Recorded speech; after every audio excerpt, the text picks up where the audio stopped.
in just a minute.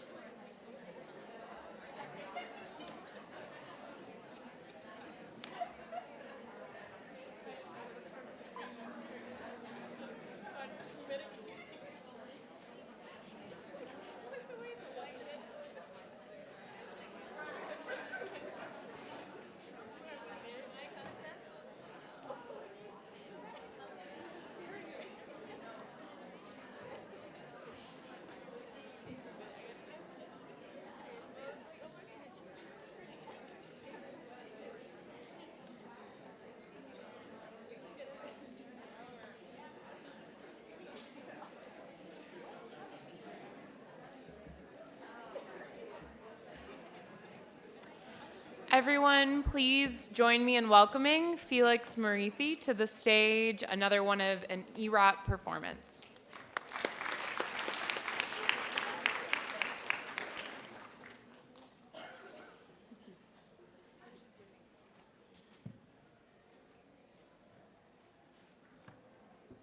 I'm afraid that inspiration hit me at the last minute, so I'd like to share a new piece with you guys.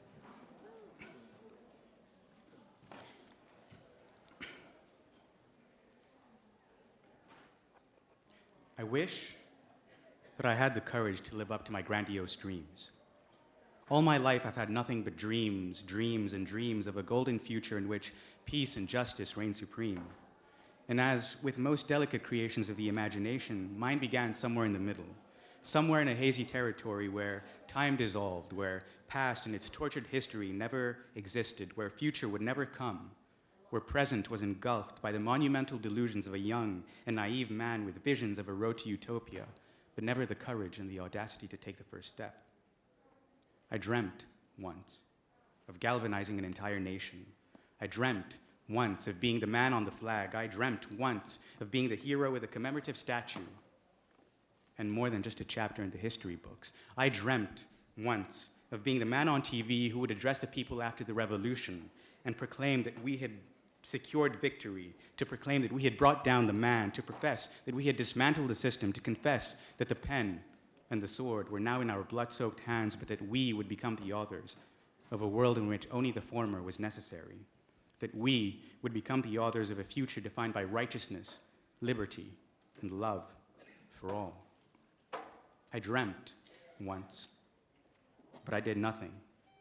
Instead, I sat around and watched as different men on the television told me that there had been a bomb in Kandahar, that a child had gone missing, that another innocent black man had been shot, that the immigrants were coming for my job, that war was forever looming on the horizon, that my neighbors were terrorists, that the banker's bonus left no money for the schools, the roads, and the hospitals.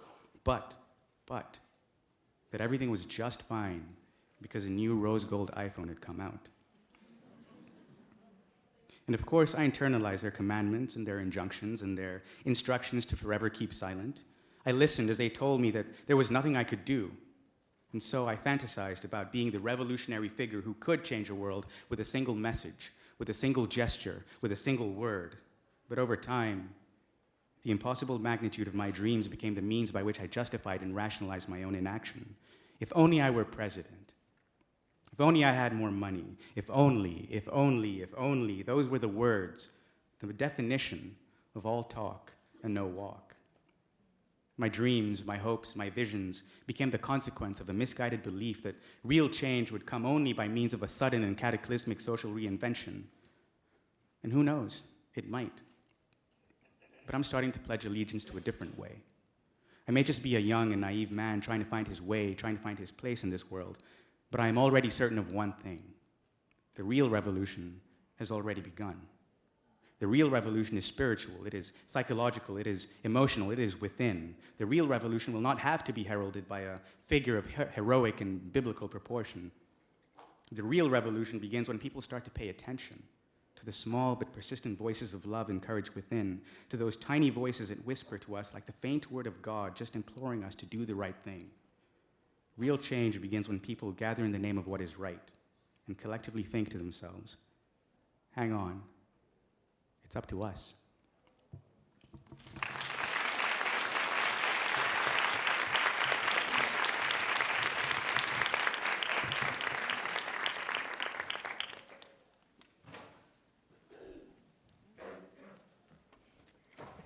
Thank you so much. That was really great. So both of our performers today are from a group, Marisa mentioned them, called EROT from UNC's campus. They do a lot of spoken word. You can find them on Facebook, UNC EROT. I encourage you to check out their performances, especially if you're around UNC's campus, so we can continue to support our students who are so interested in the systems of power that we've been talking about today. So we are about to introduce our very first inaugural closing keynote speaker for the first time, Dr. Amy Locklear Hertel. Amy Locklear Hertel is the director of the UNC American Indian Center, and the mission of the center is to serve as a bridge between Native nations and the university. She is also an enrolled member of the Lumbee tribe of North Carolina and a descendant of the Coharie Indian tribe. She also has an appointment as a clinical assistant professor at the UNC School of Social Work. She also serves as a co-chair for the Chancellor's Task Force on UNC Chapel Hill's history. Please join me in welcoming Dr. Amy Locklear Hertel.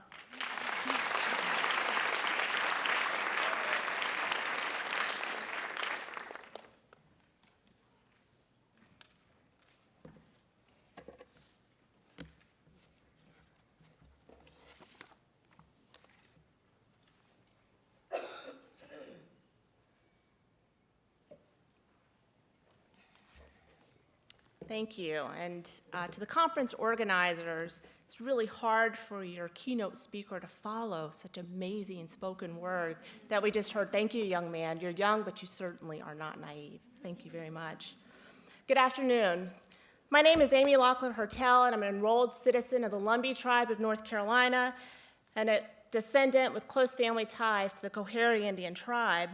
And I direct the UNC American Indian Center, where, as you heard, our mission is to serve as a bridge between the tribe and Native nations, leveraging the resources and the expertise of each to meet mutually beneficial goals in the areas of research, education, and service.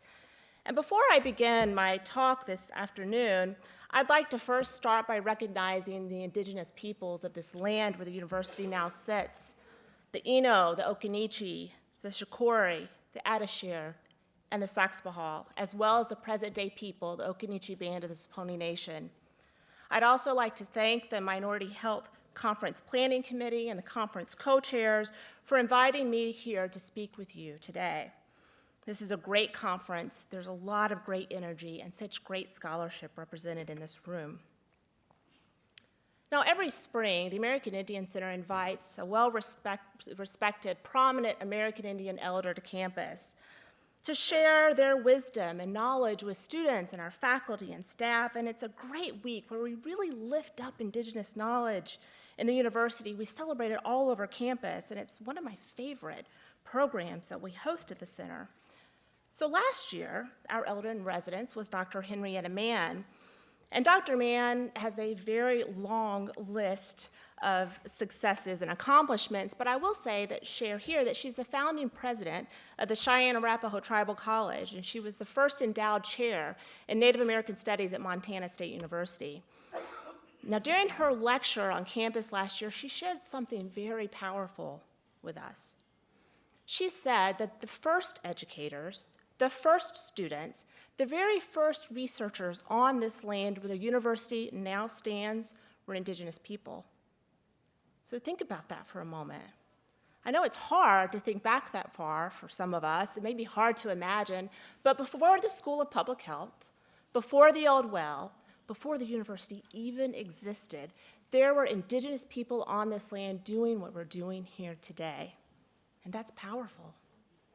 So why is it then that Indigenous knowledge is not shared broadly in the academy? It was here first, right? Well, I suggest it's because of systems of power that prescribe to a single gold standard of good science, a standard that dichotomizes the sciences as either Eurocentric and therefore good, and other and therefore bad. And I challenge that dichotomy. So what I want to share with you today are some valuable, different, I won't say new, but Indigenous ways of experiencing and thinking about the world around us. I'll share with you Indigenous knowledge that has influenced my own research and our work at the American Indian Center, but I'll also share with you some ideas for you to think about as well, for ideas to think about in terms of systems of power and how systems of power influence your work as a student, as a professional, and as a lifelong learner. Not just when you're working with American Indian communities, but in your work in general. I really think that what I have to share with you, the Indigenous knowledge I want to share with you, can be applied across all aspects and communities.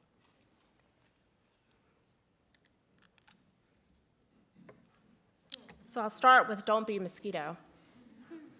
In an article on Indigenous ways of knowing published in the American Journal of Public Health, a research team out of Alaska stated, and I quote, "The most significant impact of insensitive research is the perpetuation of the myth that Indigenous people represent a problem to be solved and that they require assistance from external experts."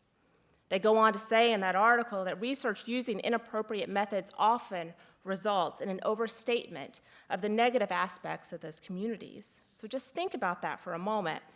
How can it be, with as much health research that has been done on and to Native people, that serious health disparities still exist today? How is that possible?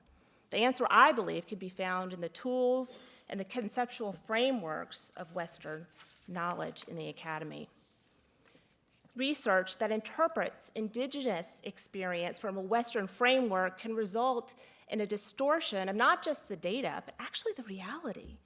And this can lead to a mismatched and culturally inappropriate, wholly inappropriate use of interventions and practices. And this is what's happening within tribal communities, but it may be happening in other communities as well. Until Indigenous knowledge is applied more broadly in the academy and tested, we simply don't know. Now, many of you here today are millennials, and you are the generation that is challenging the norms. You are the generation that are questioning practices and traditions.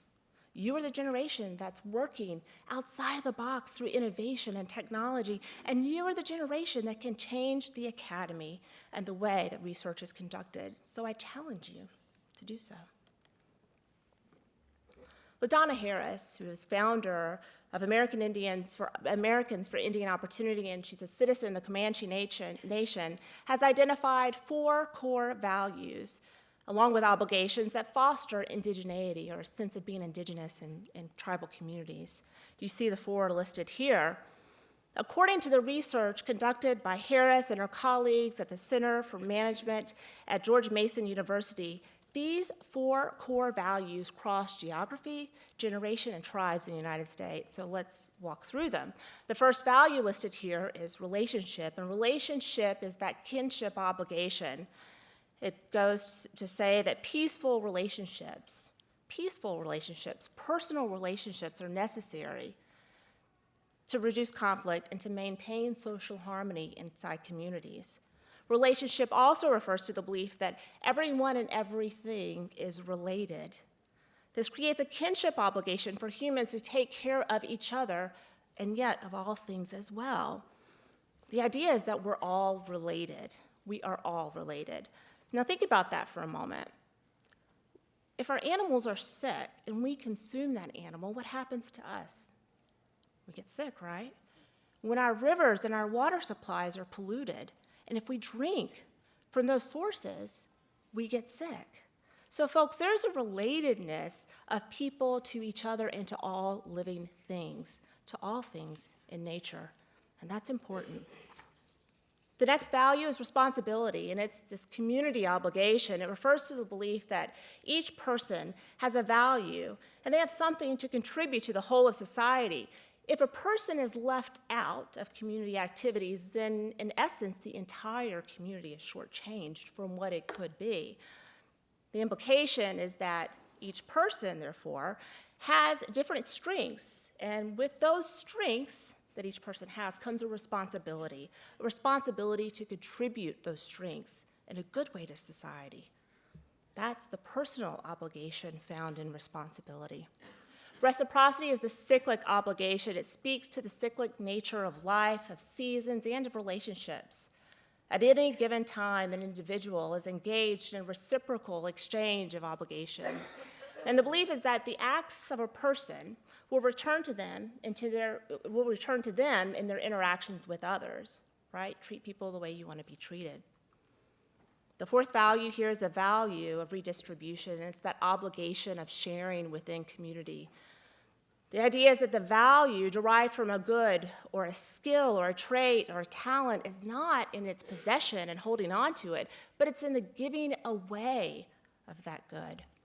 And giving's not done with a sense of superiority or charity or duty, but it occurs in a larger context where everyone involved understands that the acts at any point in time may be reciprocated in the future.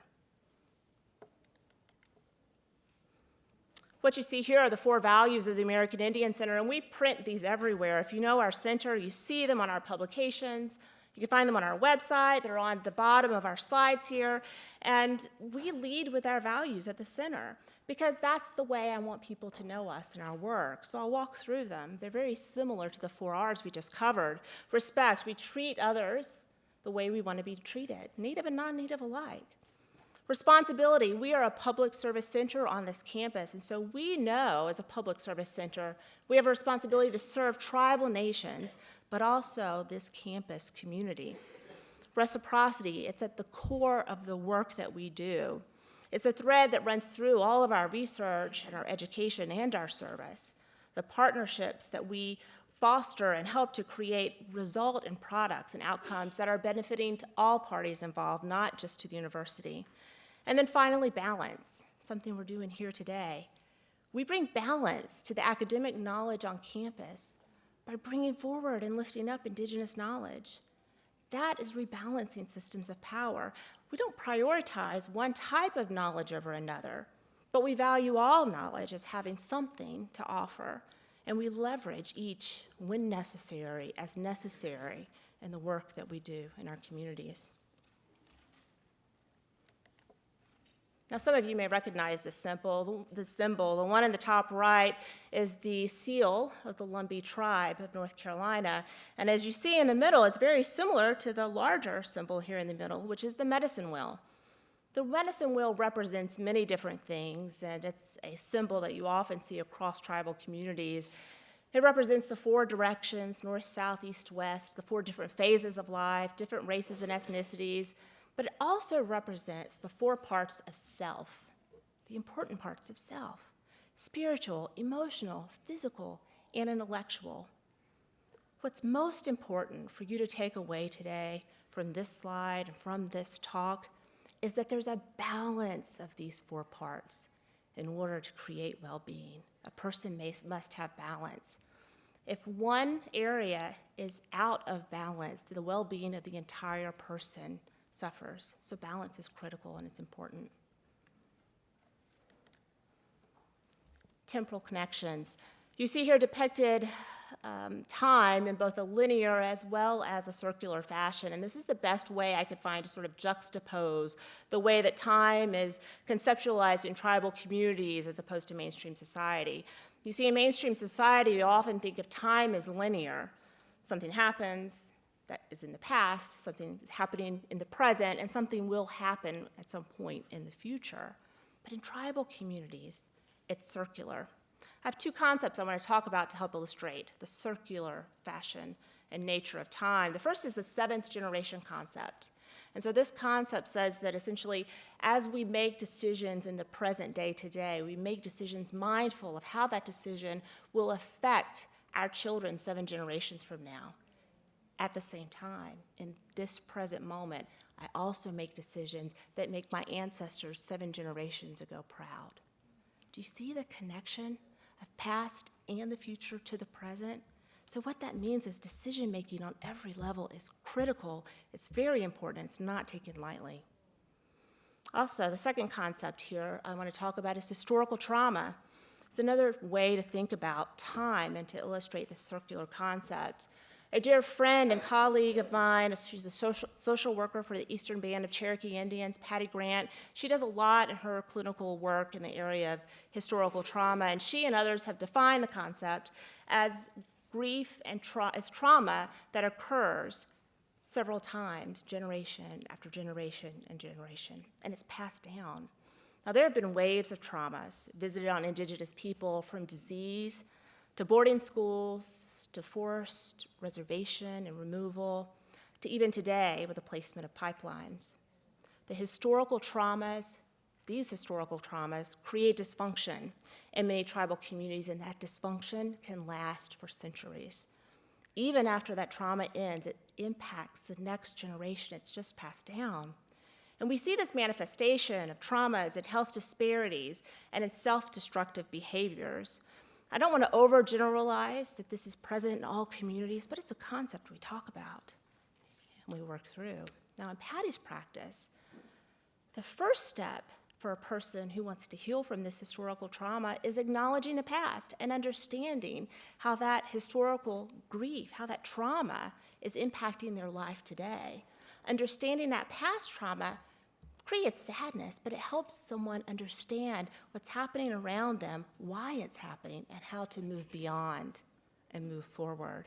Do you see again how the past impacts and informs the present?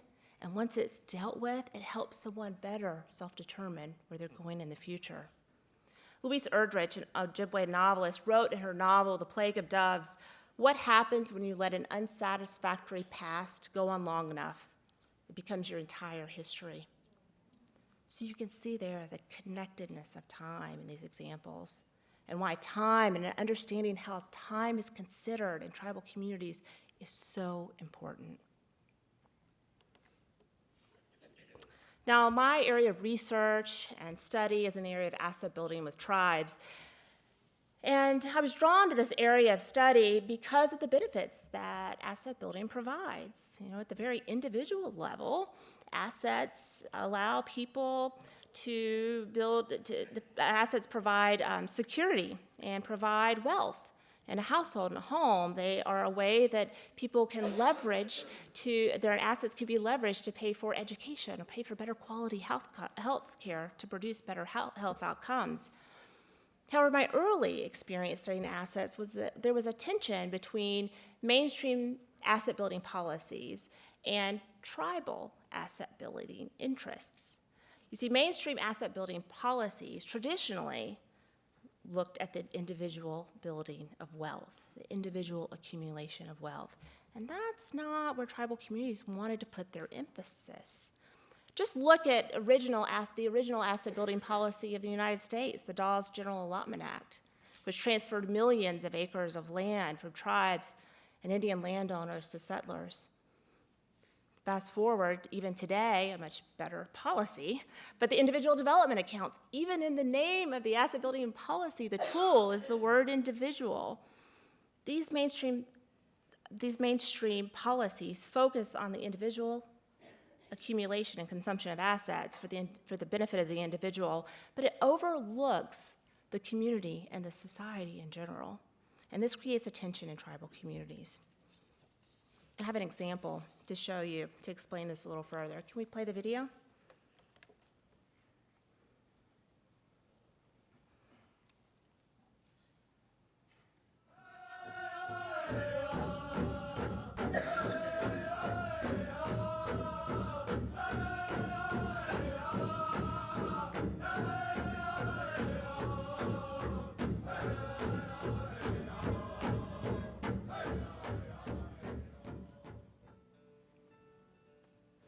A different story is being told today about Native American people. It's a story of integrity and honor and pride.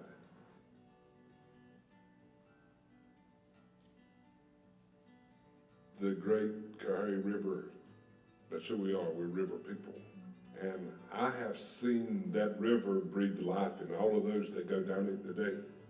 The story that I'm telling is the story of beauty and then the story of disappointment in the way that the river has become.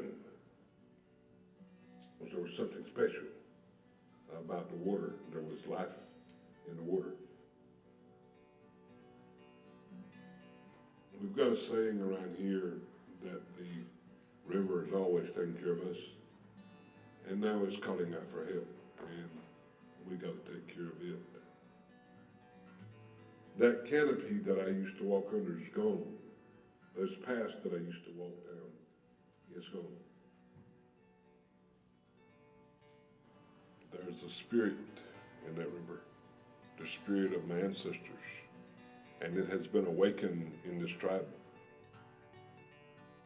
So we're revisiting the past to take us into a strong future. That river is our culture. That's who we are. We're river people. And to bring that back into the equation is helping the circle to be completed.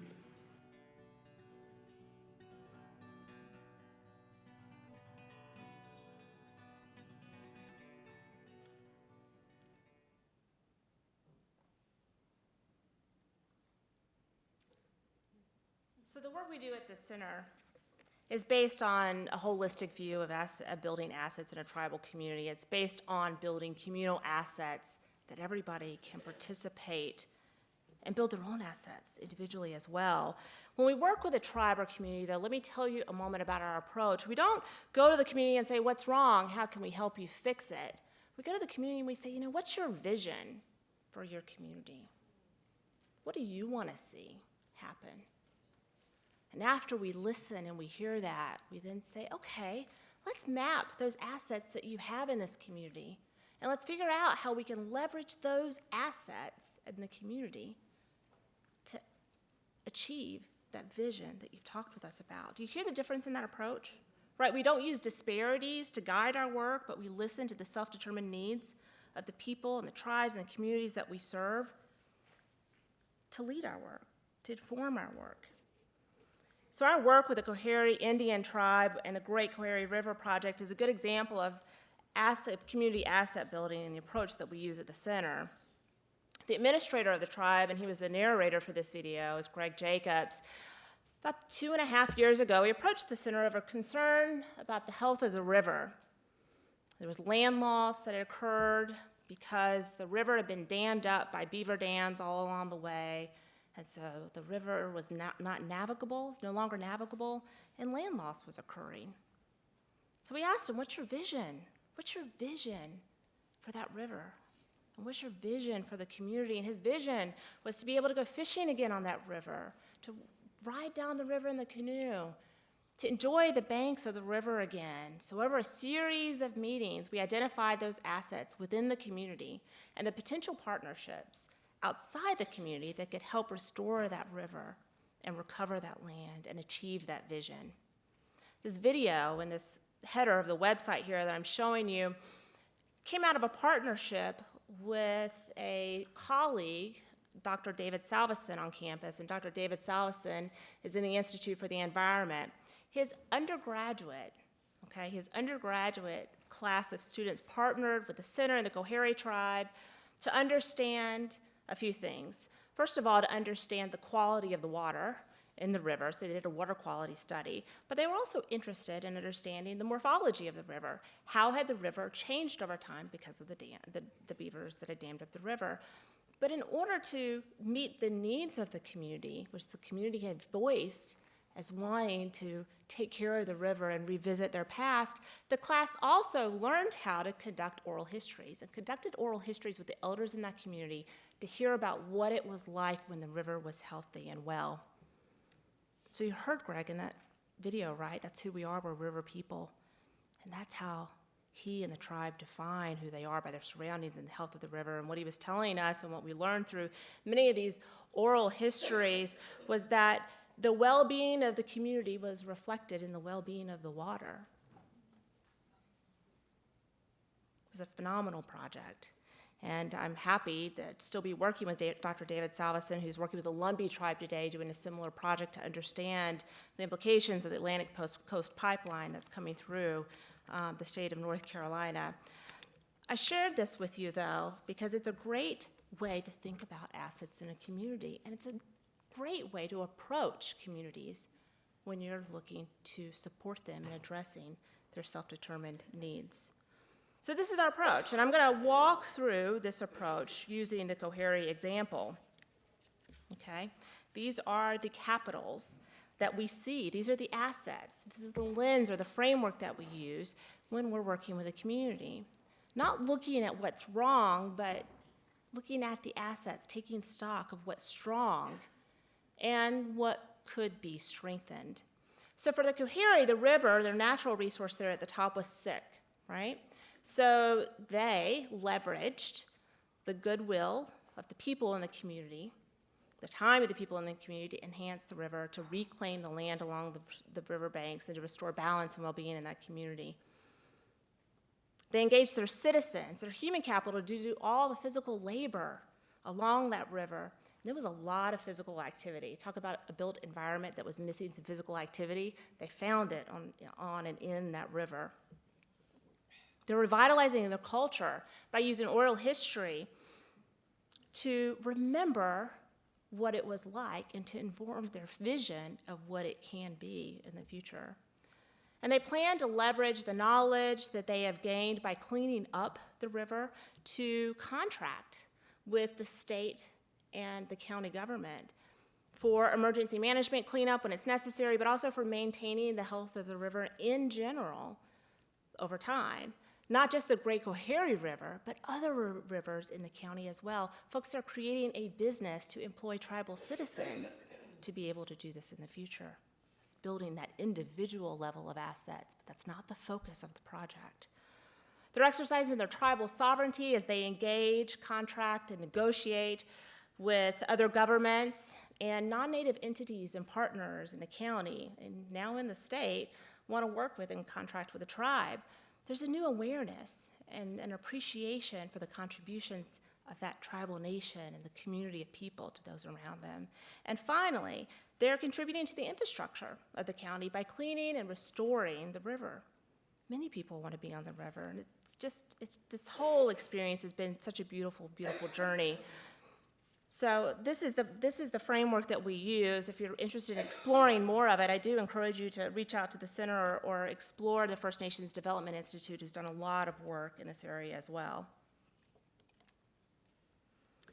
Vine Deloria, a well-respected and well-known Indigenous scholar, once said, and I quote, that Indians have found even the most sophisticated academic disciplines and professional schools hopefully inadequate, because the fragmentation of knowledge that is represented by today's modern university does not allow for a complete understanding of a problem or a phenomena. Every professional must qualify his or her statements on reality and truth, and with the admonition that the observations are being made from a legal, political, sociological, anthropological, public health, or other perspective. These statements are true if confined to the specific discipline and its methodology by which they are formed, but Indian knowledge is different. It's designed to make statements that adequately describe the experience or phenomena holistically, end quote. That is to say that Indian knowledge includes everything that is known about an experience, regardless of discipline. This goes back to the idea and the value of relationship that I talked about earlier, how everything is related. All sciences truly are related, because no phenomena, no science, no discipline really operates or should operate in a vacuum. In similar fashion, scholars Kemp and Norris, social work researchers from the University of Washington's School of Social Work, offer this T-shaped education as a way to restructure social work doctoral education, but I believe it can be applied to other disciplines as well. The vertical T-bar places an emphasis deeply grounded in that discipline, right, in social work, while the horizontal T-bar places emphasis on transdisciplinary science and partnerships. That horizontal T-bar on top there is what Deloria was talking about. Now, I'm a fan of this model because it does depict some of my own doctoral studies, and I'm not advocating multiple doctoral degrees necessarily, but I can share with you that I benefited from graduate study across two disciplines, social work and law. I can also share with you that I benefited from the presence of public health doctoral students in my social work cohort. That's where I learned more about the built environment. And I hope that my public health colleagues in the cohort learn from me as well. Folks, I encourage you to avoid the asterisk, and some of you may know what I'm talking about. The asterisk phenomenon says that when whole populations of people are not included in a study, or when data is collected, but it's reported with an asterisk because it's not statistically significant, what happens? Well, that whole population then is left out of the identification of the issue. All right? They're left out of discussions to address the issue, and then they're left out of the solutions and the resources to address the issue. A lot happens when that asterisk shows up. Now, if you want to read more about this concept, I direct your attention to the book here, Beyond the Asterisk, written by Indigenous scholars, and the book does focus on higher education, but the concept of the asterisk is well defined and it's worth exploring. And so I offer this model for you for consideration. It puts much of what I've talked about today together. See the medicine wheel, time, micro to macro, and the 4 R's. I challenge you today and through your journey to explore these concepts and the models that I've shared with you today. Consider Indigenous knowledge in your work, both to guide you personally and as well as professionally.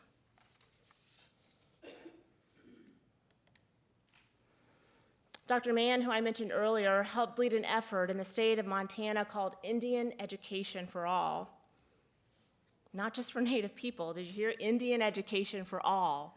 Everybody is learning about American Indians and Indigenous knowledge in primary and secondary school. Folks, that's big. That's really big. That is rebalancing some systems of power in education, right? And I wonder what that approach is going to what impact that approach will have 7 generations from now. I'd really encourage someone to do some sort of longitudinal studies, sort of measure that impact on attitudes and behaviors, policies and interventions over a few generations.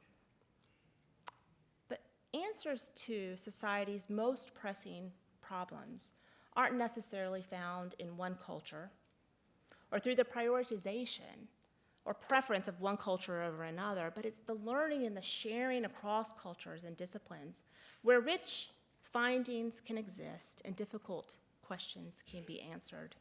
So values. I encourage you to think about what's important to you, what drives you at your very core. How are you defined? The medicine wheel.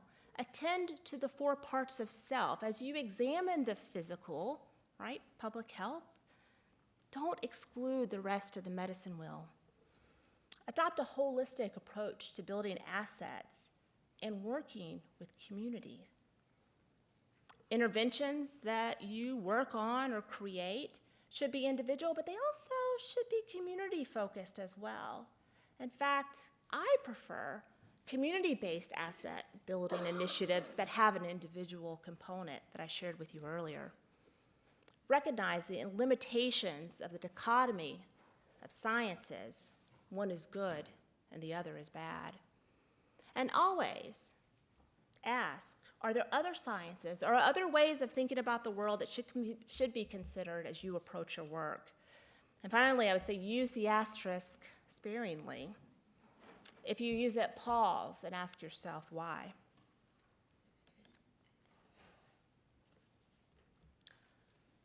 There's wisdom in Indigenous knowledge. I've shared a good bit of it with you today. There's also truth and validity, as you can see on this slide.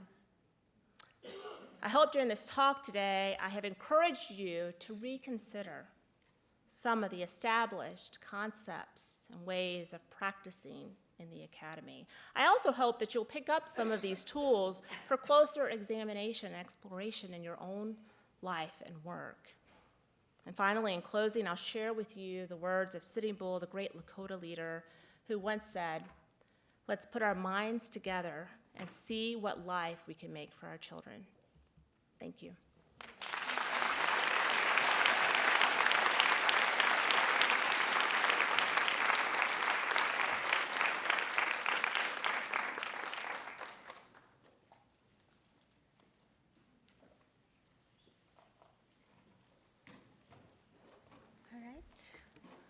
One more round of applause for Dr. Hertel.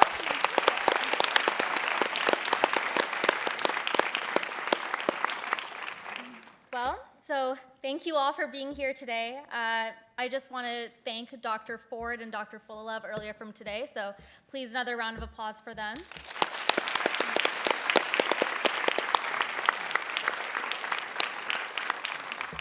And so this is the official end of the conference. We hope you'll join us all next year. Thank you. That's a clap.